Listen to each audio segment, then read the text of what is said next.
What's up, guys? Here are my predictions for UFC Fight Night happening in Ontario, Canada this Saturday. These cards have been starting earlier than usual, so I'm really liking it, and the card is pretty good. Some good prospects. Juan Adams versus Arjan Balar is actually a really good fight for the future of the heavyweight division. Brad Katona's on the card, but the big fights on the card, I'm going to start with Cub Swanson versus Shane Burgos. Now, this is going to be an all-offense, all-forward momentum battle, where both fighters have extraordinary offensive skills, either be unorthodox on Swanson's side or textbook and precise on Burgos' side, but their defense are a bit lacking, so it's going to be interesting to see how the defense of each fighter is going to take effect on the marauding offense of each fighter. Cub Swanson is, of course, a lot more chaotic, a lot more unorthodox with the stuff he throws. I mean, his punches come down from the hips, right? He's swinging from the bleachers, all power in everything he throws, whereas Burgos is a lot more textbook, a lot more tight with his punches, very crisp boxing, and of course, he's going to have that big reach advantage. It's going to complement his jabs, it's going to complement his straight right hand. His check left hook is very precise, especially with Swanson, who likes to come in with his hands down. It's going to be a bit hard for Swanson to get anything off on Burgos from that distance that he likes to stay on. He has to get in close, and he has to make it ugly. He cannot go blow for blow with Burgos from a distance. Yes, Swanson can throw cartwheel kicks and wild stuff like that, but Burgos is extremely fast. He's going to be much faster than Swanson, and if it gets to the ground, Swanson is a BJJ black belt. I will favor his experience in the art, but Shane Burgos has shown to be a lot more effective on the ground, a lot more effective with submissions, a lot more dangerous when it comes to that position because he is so long and he's extremely explosive. So my prediction for this fight, it's a tough one to call because of the styles and the way these two fighters come into a fight, very offensive heavy, lacking some defensive work, but I'm going to have to go with Shane Burgos. Shane Burgos is the bigger fighter, younger fighter. Swanson's chin has been tested. Getting dropped by someone like Renato Moicano the way he did is a bit alarming, and I think Burgos has better defense, whereas Swanson keeps his hands low a lot, and Shane Burgos doesn't. So naturally, Burgos is going to be able to block a lot of those punches instinctively, whereas Swanson is going to have to make big movements to do so. So I'm going to go with Shane Burgos. I'm going to go by a third round TKO. I think it's going to be a back and forth fight, but I see Shane Burgos just edging out each round until the finish. I think some of his long strikes are going to be hard for Swanson to get by. I can see Burgos getting hit by some of those right overhands, especially when he's throwing some of those straight punches, and Swanson getting off the center line because of his unorthodox attacks. But I think the cumulative damage from Burgos is going to add up. And then we go to the co-main event, Derek Brunson versus Elias Teodorov. This is a pretty interesting fight. I mean, both these fighters are a bit different in their approaches, where Derek Brunson is very reckless with the things he does, right? He keeps his chin really high and throws his punches long and under his chin, right? And he is always open to get countered because of that, but he has brutal power in his hands, and he has a good wrestling game. Teodorov is a lot more well-rounded. He has a better BJJ game, he throws a lot of kicks, mixes up on the feet a lot better than Brunson does, and he's way better defensively, way better at covering his chin, and he has a really good chin himself. Doesn't really matter against a guy like Brunson, not too much, but he's going to be able to weather some of the storm, I believe. Now, Derek Brunson comes out southpaw, right? And Elias Teodorov has fought Eric Anders, who is a dangerous middleweight and also a southpaw fighter, and that was his last fight. He was able to get past him even though it was a very close fight. And Teodorov can switch, right? He switches very well, he fights equally very well, and he throws a lot of kicks. He throws a lot of kicks to the body, so it can wear out Brunson, but Brunson really doesn't have that bad of cardio. Usually these explosive, powerful punchers, they lack in the cardio department, but not so much Brunson like other fighters, right? And it's because he paces himself. People are so aware of that left hand, they're so cautious of it, they give Brunson an opportunity to pace himself. Teodorov has high output and he makes you work, right? If you're not going to work, he's going to make you work, or he's going to keep landing on you. And he never goes away. His cardio is pretty much endless, so this is a tough fight to call. I know the odds have it as even. It's a pick'em fight, and I agree with them. For the most part, this fight can go either way. I think Teodorov has more of a chance to win the fight, win every exchange, but when it comes to Derek Brunson's power, it really is an X factor there. If Teodorov makes one mistake in the pocket, he's going to get stunned by that left hand. But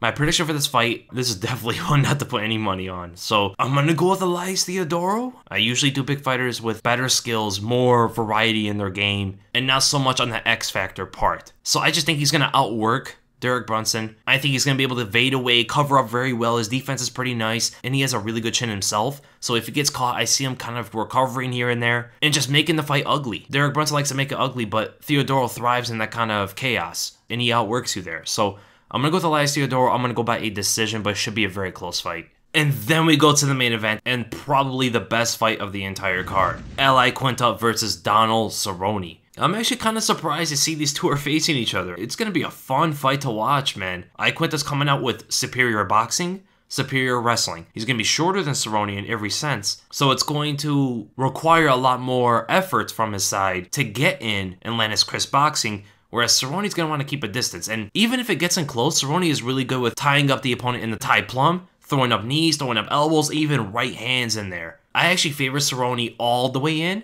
and all the way out. Iaquinta is going to have his advantage toward the middle. He wants to get in close, but not too close, boxing range or just outside of boxing range, so he can measure himself and also counter the kicks of Cerrone. Cerrone, though, he's going to have superior kicks, superior BJJ, and a superior clinch game. His leg kicks are going to be devastating against a guy like Iaquinta, and Iaquinta, I don't think he's going to want to take down Cerrone. Cerrone is extremely dangerous down there, maybe even more dangerous than he is on the feet.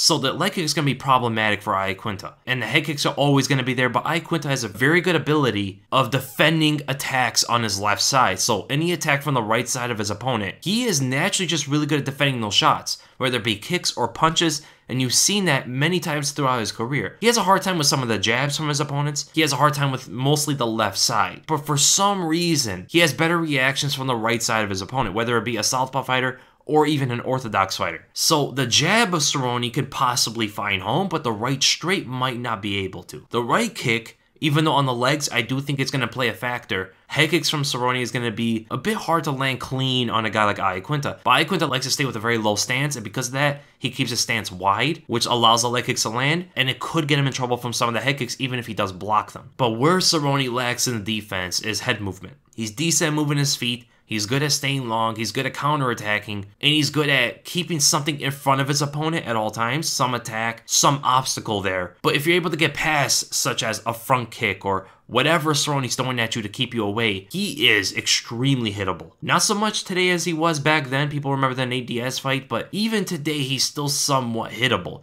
He will duck a lot more, he will drive in for the clinch, drive in for takedowns a lot more than he used to, which gets him off the center line or gets him away from the punches of his opponent, but again, still a vulnerability. So my prediction for this fight, I'm actually going to go with Donald Cerrone. I know he's the underdog. I know Iaquinta is doing very well lately. I am not counting out Iaquinta at all. Iaquinta definitely has a big shot at winning this fight. I just think his footwork, his movement, and his entries are not good enough to get in on a guy like Cerrone. And the wrestling is not a great alternative. He could mix it up with some punches, which he does very well. He did it to Khabib. But Cerrone is not too worried about getting taken down, I believe, which is going to allow him to kick a lot more. And like I said many times already, Iaquinta doesn't have the best kicking defense, especially leg kicks. And the push kicks are going to create a lot more distance between them and allow Cerrone to work. So I'm going to go with Donald Cerrone, and I'm going to go by a third round submission. I think Cerrone is actually going to get down Iaquinta eventually. They both have very good cardio, so I'm not worried about either of them getting tired, and that's why Iaquinta is going to get taken down. I think Cerrone is going to time one of those unpredictable takedowns that he got on Darren Till, that he got on Robbie Lawler. Guys are almost impossible to take down, but he's able to do so because of his timing on his double leg. I think he's going to be able to get Iaquinta in that after some leg kicking, some head kick threats, some jabs in Iaquinta's face, get him to the ground and eventually submit him, maybe somewhat similar to the way Michael Chiesa was able to do it. So here are my predictions for the rest of the card. I think Macy Chiasson, I think that's how you pronounce it. She is definitely going to be heavily favored against someone like Sarah Morris. The size, the power, the physicality of Macy is going to be a bit too much. I think the Zahabi versus Vince Morales fight is going to open some eyes. I know Zahabi has the last name Zahabi, but I do think it's a pretty close fight for him. The one I'm most looking forward to, other than the fights I've covered, is the Arjan Bhullar versus Juan Adams fight. I am pretty high on a guy like Juan Adams. I really am. I do think he should win this fight. Even though Bhullar has a superior wrestling game, he is going to be much, much smaller. I think Adams is going to be much stronger. His striking's way better. He's more dangerous in every position. And now let's look at the betting odds. Okay, Juan Adams is actually the favorite. That's interesting. Not too much, though. It's almost a pick-em. Macy's actually a 7-1 favorite. That might be pushing it, but I do heavily favor her to win. Bracatona's actually the underdog. That is interesting to me. I actually favor him to win that fight. Swanson and Burgos can go either way. It's such an unpredictable fight. And yeah, everything I pretty much agree with, except I do favor Cerrone as well. So I hope you guys enjoyed my predictions. And if you did, make sure you give it a thumbs up. If you enjoyed my content, make sure to subscribe. So I'm working on the podcast. I'm working on the MMA prospects video, which is pretty close to be done. So any of those could be my next video, but I don't really want to keep a deadline for any of them because things intersect a lot. The merch is also being worked on, but I'm not the most experienced in creating designs for them. So if anybody experienced with that or knows how to do that, can help out, that would be great. And also, I might make a reaction of the card if the card turns out to be really good, and a fight breakdown for one of those fights. And if you guys haven't checked out my Mike Perry breakdown with Alex Oliveira, I would really appreciate if you guys check that out. It shows some really good improvements in Mike Perry's game. So again, thank you guys so much for watching, and I'll see you in the next video.